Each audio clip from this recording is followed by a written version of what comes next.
दोस्तों एक salaried person से भी ज्यादा फायदा इनकम टैक्स के अंदर बिजनेसमैन या फिर प्रोफेशन को दिया जाता है। सेक्शन 80C से लेकर सेक्शन 80U तक सभी डिडक्शन सभी को अलाउड होते हैं, चाहे वो सैलरीड पर्सन हो, बिजनेस पर्सन हो या फिर आप प्रोफेशन से रिलेटेड क्यों ना हो। सेक्शन 80C के अंदर आपको 1.5 लाख तक की छूट मिलती है अगर आप डोनेशन करते हैं, मेडिक्लेम लेते हैं या एजुकेशन लोन लेते हैं, घर के लिए अगर लोन लेते हैं उसके ब्याज की छूट मिलना, ये सभी पर डिडक्शन तो आपको मिलता ही है, चाहे वो सैलरीड पर्सन हो या फिर बिजनेसमैन को। लेकिन दोस्तों जो बिजनेस पर्सन है उनको इन डिडक्शन के अलावा भी कुछ एक्सपेंडिचर्स ऐसे हैं जिन पर उनको डिडक्शन मिलता है, यानी उनकी टोटल इनकम जो होती है, टोटल रिसिप्ट होती है, टोटल सेल होती है, उसमें से वो और भी एक्सपेंडिचर का अलाउंस ले सकते हैं। जैसे कि अगर एक बिजनेसमैन है, सबसे पहले उन्हें बिजनेस के लिए एक बिल्डिंग की जरूरत होती है, तो उस बिल्डिंग रिलेटेड जो भी खर्चा है, भाड़े पे लिया है तो उसका रेंट का खर्चा हो गया, रिपेयर कराया तो उसका भी डिडक्शन मिल जाता है। दोस्तों बिल्डिंग के अलावा अगर कोई प्लांट एंड मशीनरी, फर्नीचर अगर लेते हो तो उसका भी आपको डेप्रिसिएशन अलाउंस होता है, उस पर रिपेयर अगर आप करवाते हो तो उसका भी डिडक्शन आप ले सकते हो। एक सैलरीड पर्सन के लिए सिर्फ डिडक्शन 80C से 80U तक ही अलाउड होते हैं, उसके बाद जो भी उसकी 70% टैक्सेबल इनकम निकल के आती है उस पर जो भी वो खर्च करती है 70%, उस पर कोई भी उनको छूट नहीं मिलती। लेकिन एक बिजनेस पर्सन जो भी उनकी टोटल सेल ग्रॉस रिसिप्ट निकल के आती है, जिसमें सबसे पहले वो सभी एक्सपेंडिचर का यहां पर जो डिडक्शन ले सकते हैं, डेप्रिसिएशन हो गया, अगर कोई रॉ मटेरियल परचेज किया तो उसका भी आप डिडक्शन क्लेम एक्सपेंडिचर के रूप में कर सकते हैं। सैलरी पे आपने लोगों को रखा है, इंप्लॉय को रखा है, स्टाफ को रखा है, तो उसका भी डिडक्शन आप ले सकते हैं। तो एक बिजनेस पर्सन के लिए यहां पर सैलरी पर्सन से ज्यादा फायदा दिया जाता है, जिसमें बिजनेस रिलेटेड जितने भी एक्सपेंडिचर्स होते हैं, जो भी कैपिटल नेचर के भी एक्सपेंडिचर होते हैं या फिर रेवेन्यू नेचर के एक्सपेंडिचर होते हैं, अलाउ किया जाता है। लेकिन एक सैलरीड पर्सन को इन सबका कोई भी फायदा नहीं दिया जाता।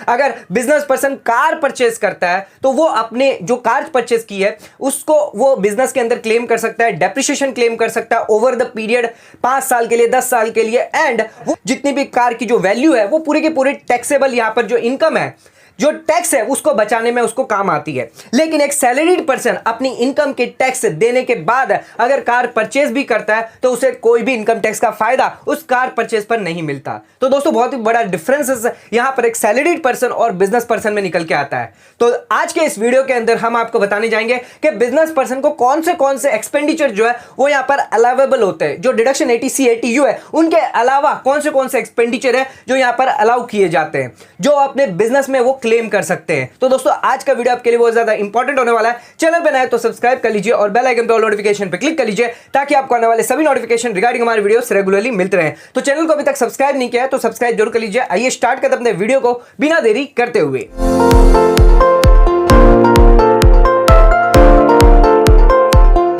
दोस्तों आइए स्टार्ट करते हैं अपने वीडियो को। बात करते हैं, अगर आप एक बिजनेसमैन है, आप एक प्रोफेशन है, तो सेक्शन 80C से लेकर सेक्शन 80U तक जो डिडक्शन मिलते हैं उनके अलावा भी बहुत सारे ऐसे एक्सपेंडिचर है जिनका आप डिडक्शन क्लेम कर सकते हैं। तो बिजनेस पर्सन है, अगर आप प्रीमाइसेस लेते हैं, बिल्डिंग लेते हैं, शॉप लेते हैं, दुकान लेते हैं, जगह लेते हैं, कहीं पर भी जो आपकी खुद की हो सकती है या फिर आप भाड़े पर अगर लेते हैं जहां पर आप अपना बिजनेस करना चाहते हैं, तो दोस्तों जो भी अगर आप भाड़े पर लेते हैं तो उसके इसमें आप रेंट पेड करते होंगे या फिर छोटा मोटा रिपेयर अगर आप करवाते तो उसका डिडक्शन आपको मिल जाएगा।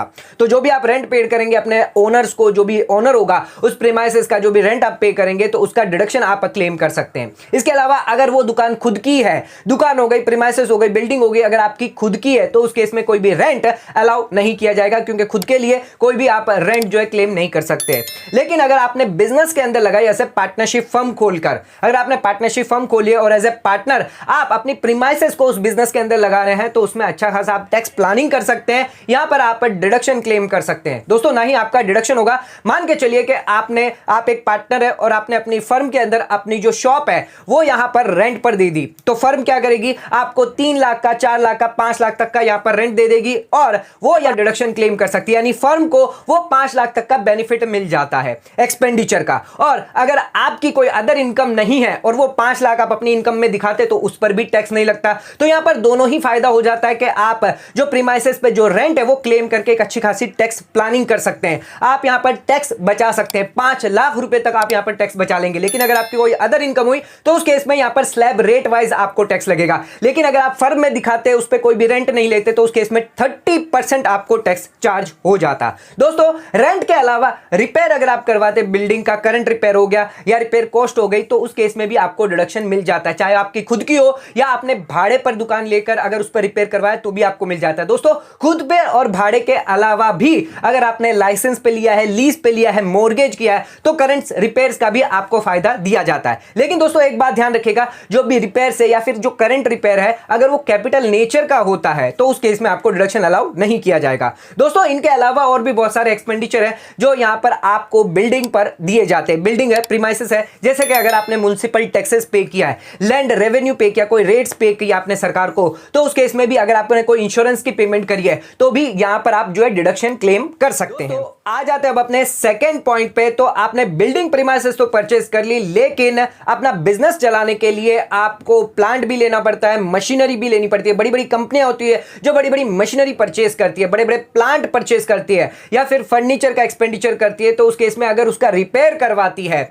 या उस पर इंश्योरेंस लेती है तो भी आपको deduction as a revenue nature आपको मिल जाएगा। अगर आप उसको कैपिटलाइज करते हैं तो उस केस में आपको डिडक्शन अलाउ नहीं किया जाएगा, उस पर आप डेप्रिसिएशन क्लेम कर सकते हैं। ओवर द पीरियड जितनी भी उसकी यूजफुल लाइफ होगी, आप उस पर डेप्रिसिएशन क्लेम कर पाएंगे कैपिटल नेचर पर, लेकिन उस पर रेवेन्यू एक्सपेंडिचर आप अलाउ नहीं होगा। यानी आपके जो बिजनेस में जो टोटल सेल होगी, टर्नओवर होगा, उसके अंदर रेवेन्यू एक्सपेंडिचर अलाउ नहीं किया जाएगा अगर वो कैपिटल नेचर का होता है। तो जो भी आप रिपेयर करवाते हैं तो यहां पर आपको रिन्यूअल करवाना है, रिनोवेशन आपको करवाना है, आप उसको रिप्लेसमेंट नहीं कर सकते, पूरा का पूरा उसको रिकंस्ट्रक्शन नहीं करवा सकते। अगर आप रिकंस्ट्रक्शन करवाते हैं, पूरी की पूरी फर्नीचर या पूरी की पूरी मशीनरी यहां पर जो है चेंज करवा देते, तो उस केस में यहां पर वो कैपिटल एक्सपेंडिचर हो जाता है, वो रेवेन्यू नेचर नहीं रहता, तो उस केस में आप डिडक्शन अलाउ नहीं कर पाएंगे। ध्यान रखिएगा, जो भी एसेट्स आप परचेज कर रहे हैं, चाहे मशीनरी होगी, प्लांट हो गया, कंप्यूटर हो गया, या फिर फर्नीचर आप परचेज कर रहे हैं, ऑफिस इक्विपमेंट्स हो गए, एसी हो गए, अगर कोई भी आप यहां पर जो परचेज कर रहे हैं, जो आपको बिजनेस के अंदर यूज करना है, एंड जो भी बिजनेस है, जो भी प्रोफेशन है, उसके अंदर आपको यूज करना है, और जो भी आप रिपेयर उस पर करवाएंगे,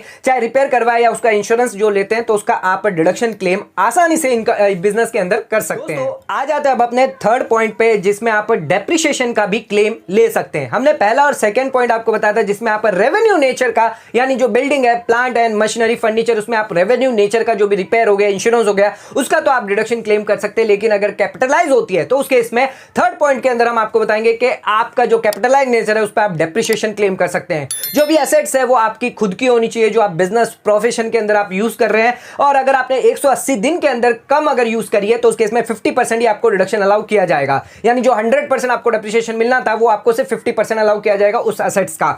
उस साल के लिए अगले साल से आपको 100% डेप्रिसिएशन अलाउ किया जाएगा। आइए जानते हैं क्या रेट आपको यहां पर दी जाएगी। तो अगर बिल्डिंग की बात करें तो 5 से 10% की रेट जो है यहां पर फिक्स करी गई है, जिसमें आप डिडक्शन ले सकते हैं। जो डिडक्शन है आपको ओवर द पीरियड, यानी जो भी यूजफुल लाइफ है उसके हिसाब से दिया जाएगा। पहले साल ही यहां पर पूरा डिडक्शन आपको नहीं दिया जाएगा। मान के चलिए आपने 1 लाख का कंप्यूटर परचेज किया तो पहले साल ही आपको 1 लाख का डिडक्शन नहीं मिलेगा। 3 साल 5 साल की जो भी यूजफुल लाइफ होगी उसके डिपेंड पर जो रेट है 40% के रेट के हिसाब से आपको डिडक्शन दिया जाएगा हर साल के लिए। दोस्तों, कंप्यूटर की बात करें तो 40% हमने आपको बता दिया, फर्नीचर फिक्सचर की बात करें तो 10% की रेट है, प्लांट एंड मशीनरी जनरली 15% की रेट होती है, जनरल रेट जो होती है, लेकिन वो कभी कभी कुछ केस के अंदर 30% तक भी चली जाती है। इसके अलावा जो इक्विपमेंट्स, मेडिकल इक्विपमेंट्स है जिसके अंदर 40% डिडक्शन आपको दिया जाता है, डेप्रिसिएशन अलाउ किया जाता है। इनके अलावा बहुत अदर एसेट्स है जिसमें भी आपको 40% तक का डेप्रिसिएशन दिया जाता है। और दोस्तों, आप एडिशनल डेप्रिसिएशन भी यहां पर क्लेम कर सकते हैं 20% का। अगर आपने कोई नई प्लांट एंड मशीनरी परचेज करिए तो उस केस में आप डेप्रिसिएशन तो क्लेम कर पाएंगे, उसके अलावा एडिशनल डेप्रिसिएशन और आप क्लेम कर सकते हैं। तो ध्यान रखिएगा, यहां पर जो तीसरा पॉइंट है हमारा कैपिटल नेचर का, अगर आप कैपिटलाइज करते हैं बुक के अंदर कोई भी फर्नीचर हो गई, प्लांट एंड मशीनरी हो गई, या फिर कोई एसेट्स हो गई, तो उसको आप डेप्रिसिएशन के रूप में हर साल यहां पर क्लेम कर सकते हैं। जब तक उसकी यूजफुल लाइफ है तब तक उसका आप डेप्रिसिएशन क्लेम कर पाएंगे। दोस्तों, आ जाते हैं अपने फोर्थ पॉइंट पे। अगर आप कोई साइंटिफिक रिसर्च करवाते, उस पर एक्सपेंडिचर करते, तो आपको डिडक्शन अलाउ 100% 100% तक किया जाएगा।